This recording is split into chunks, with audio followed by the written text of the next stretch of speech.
Welcome to the class. Today, we are going to talk about how to make colored pottery. Professor Chu, can you introduce the method of making colored pottery? There are many ways of shaping pottery, with the main methods being the following. First, pitching. This is the original and most simplistic way for making pottery. Pinch pours usually result in relatively rough and inconsistent form, but it is very flexible and convenient. Therefore, is often used for small clay sculptures and only rarely employed for pottery vessels for daily use. Second, stack and shape. As with hand-pinching pottery, stack and shape is also one of the earliest ways of making pottery, by applying layers of wet and sticky clay on the outside of something akin to an inner mold. The whole vessel is shaped. Usually, the pieces of clay are applied in order from bottom to top, with at least a double layer composition. Some vessels are multi-layered. Potteries made through this technique appeared thick and hefty. The shapes and especially the mouths of the vessels were not very even.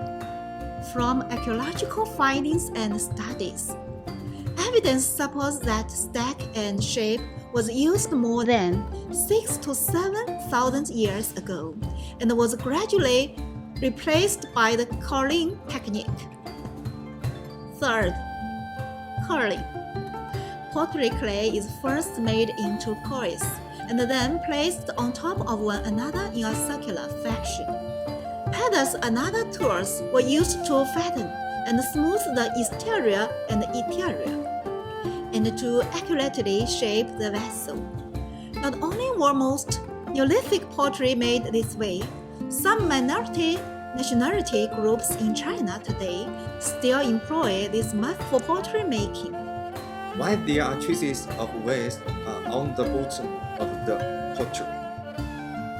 The making of the pottery body in the beginning was perhaps done on top of the wooden boards, bamboo mats or bamboo baskets, so that it could be easily turned or rotated. Some were fitted with tree leaves at the bottom.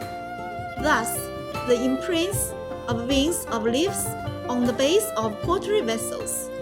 Later on, a wheel that could spin was developed, slow potter's wheel, used as a rotating platform to facilitate curling and adding decorative patterns all around the pottery. The spinning action also made the shaping and the smoothing of the mouth much easier. The slow potter's wheel had drawbacks as well, as particle wheel marks are often left on the body of the pottery. This technique began roughly during the middle of the Yang Shao cultural period. That's all for today. Thanks for watching. See you next time.